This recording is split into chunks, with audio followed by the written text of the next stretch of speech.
غزل المحله في اولى جولات دوري المحترفين، طبعا نجم من نجوم التدريب وعلامه كبيره في التدريب المصري. طبعا كابتن خالد عيد، الف مليون مبروك الفوز النهارده، مباراه صعبه امام جمهور تشيلي. اول حاجه الحمد لله، وثلاثه بونت مهمين جدا مع فرقه كبيره محترمه. بهدل المكسب ده لجمهورنا الكبير العظيم اللي جوه ورانا دوت، وبهديل لعيبته كلهم والجهاز الفني والاداري ومجلس الاداره. الناس ديت اللي تعبت الفتره اللي فاتت ديت لغايه ما وصلنا للمرحله دي. فكل الشكر والتقدير للعيبه والجهاز، وكل الشكر والتقدير لجمهور. انا كابتن عصام شعبان وكابتن خالد يا جماعه، في الاخر مباراه الكسبان منها. انا قلت لك فريق جمهور شبين فرقه محترمه. حصل يا كابتن والله. اولا عصام بصمته واضحه على الفريق ولسه بدري، ولازم برضه جمهور المنوفيه لازم يسانده في الفتره اللي جايه. احنا وراه. عصام يقول بقى للكابتن خالد النهارده، يعني انتوا اثنين كبار لسه فريق دلوقتي فرقه المحله فرقه كبيره، ومش ده مكان المحله، ومعاهم جهاز فني ما شاء الله. كابتن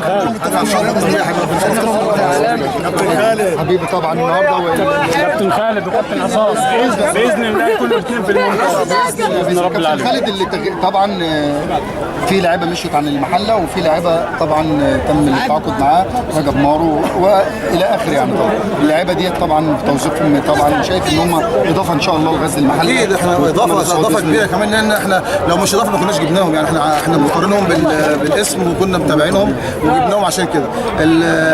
اللعيبه اللي مشت اللعيبه اللي مشت لعيبه عملت اللي عليها ومهمتها خلصت بالنسبه لنا. احنا دلوقتي معانا مجموعه لعيبه على مستوى كويس جدا اخلاقيا وفنيا وكل حاجه.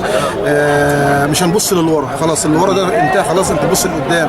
احنا عندنا لعيبه لازم نبص لعيبتنا الاول اللي هم موجودين معانا دلوقتي، اللي هم بيأدوا دلوقتي بصوره كويسه، وان شاء الله يبذلوا كمان جهد عشان خاطر الجماهير بتاعتهم ديت ويفرحوهم ويسعدوهم في الاخر اللي احنا نصعد الدوري الممتاز ان شاء الله. دايما غزل المحله مع اولاد البلد، يعني دايما نلف ونجيب اللي نجيبه، يرجع ابن البلد هو اللي بيمشي بغزل المحله ويصعد بها تاني. عوده تاني لابن البلد. انا مش عايز دموعك، انا عارف انت ابن البلد، ويعني بص هو في اي وقت تطلب. عايز اقول لك على حاجه بس من جوايا والله العظيم، احنا مصلحه نادي غزل المحله فوق الجميع، فوق اي حد فينا. انت بتطلب تكون تحت امر النادي، ما بتطلبش برضه تحت امر النادي. بنمشي من النادي بنمشي باحترام وبادب وكل حاجه، والنادي ده على دماغ النادي هو اللي عملنا كلنا. بنرجع النادي برضه له فضل علينا، فلازم نديله حقه. يعني طول عمرك اخلاق عاليه. الف مبروك وانت نجم كبير حبيبي، والف مبروك لك السنه السكات النهارده.